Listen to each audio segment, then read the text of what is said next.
Assalamualaikum warahmatullahi wabarakatuh. Halo, nama saya Aulia Kurnia Ramadhani, NIM 211340170, jurusan BKI 3E. Di sini, saya akan membahas materi teori psikoanalisis klasik. Nah, sebelum langsung ke teori, apakah teman-teman tahu siapa sih pengembang psikoanalisis klasik?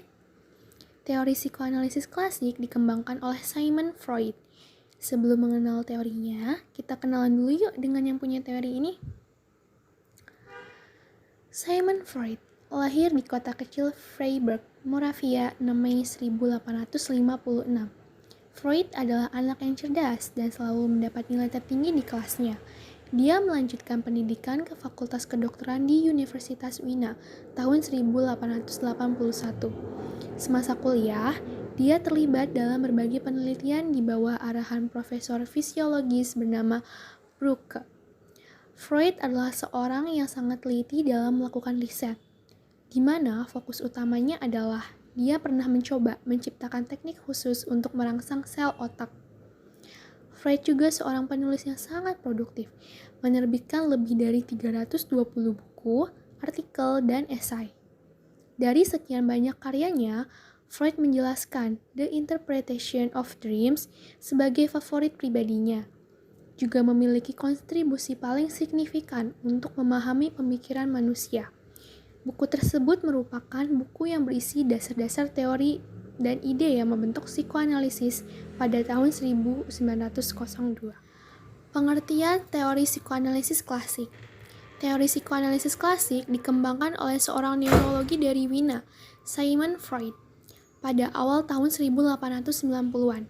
Formulasi teoritik dari teori ini banyak dipengaruhi oleh pengalaman atau kehidupan masa kanak-kanak Freud, khususnya cara kedua orang tuanya memperlakukannya.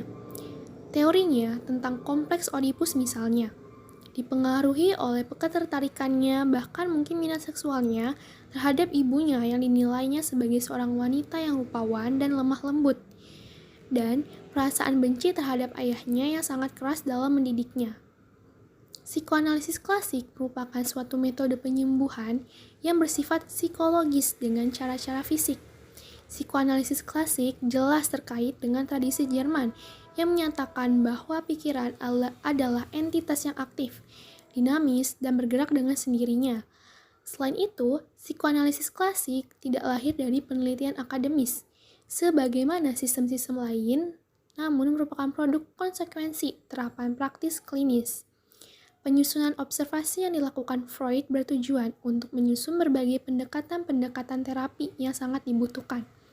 Formulasi-formulasi inilah yang diperluas ke teori psikodinamika. Perkembangan kepribadian yang bergantung pada pengurangan ketegangan psikoanalisis klasik merupakan psikologi ketidaksadaran. Kesadarannya tertuju ke arah bidang motivasi, emosi, konflik, simptom-simptom neurotik, mimpi-mimpi, dan sifat-sifat karakter. Psikoanalisis klasik dahulu lahir bukan dari psikologi, melainkan dari kedokteran, yakni kedokteran bidang sakit jiwa. Tokoh utama psikoanalisis klasik ialah Sigmund Freud. Pada mulanya, Freud mengembangkan teorinya tentang struktur kepribadian dan sebab-sebab gangguan jiwa. Konsep teori psikoanalisis klasik. Freud memandang sifat manusia pada dasarnya pesimistik, deterministik, mekanistik, dan reduksionistik, di mana manusia dideterminasi oleh kekuatan-kekuatan irasional, motivasi-motivasi tidak sadar, kebutuhan-kebutuhan, dan dorongan-dorongan biologis dan naluriah, dan oleh peristiwa-peristiwa psikoseksual yang terjadi selama 5 tahun pertama dari kehidupan. Freud menekankan peran naluri-naluri yang bersifat bawaan dan biologis. Ia juga menekankan pada naluri seksual dan impuls-impuls agresif. Menurutnya, tujuan segenap kehidupan adalah kematian. Kehidupan ini adalah tidak lain jalan melingkar ke arah kematian. Beberapa konsep dasar dari psikoanalisis klasik diantaranya yaitu manusia secara esensial bersifat biologis, terlahir dengan dorongan-dorongan instinktif, sehingga perilaku merupakan fungsi yang di dalam ke arah dorongan. Manusia bersifat tidak rasional, tidak sosial, dan destruktif terhadap dirinya dan orang lain.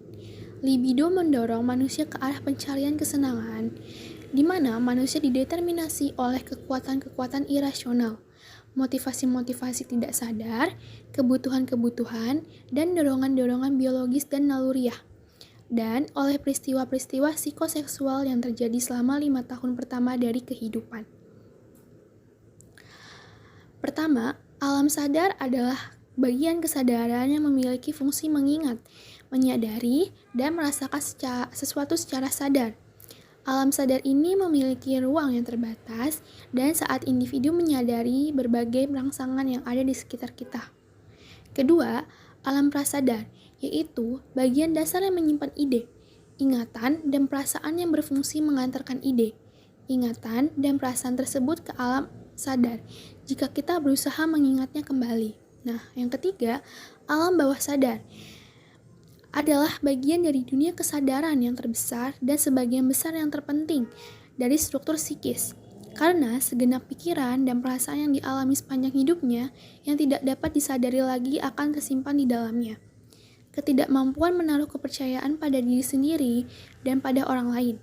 Ketidakmampuan mengakui dan mengungkapkan perasaan-perasaan benci dan marah, penyangkalan terhadap kekuatan sendiri sebagai pribadi, dan kekurangan perasaan-perasaan otonom. Ketidakmampuan menerima sepenuhnya seksualitas dan perasaan seksual dari diri sendiri. Nah, berikut merupakan penjelasan dari teori psikoanalisis klasik yang dikembangkan oleh Bapak Sigmund Freud. Sekian dari saya, terima kasih sudah menonton. Wassalamualaikum warahmatullahi wabarakatuh. Dadah!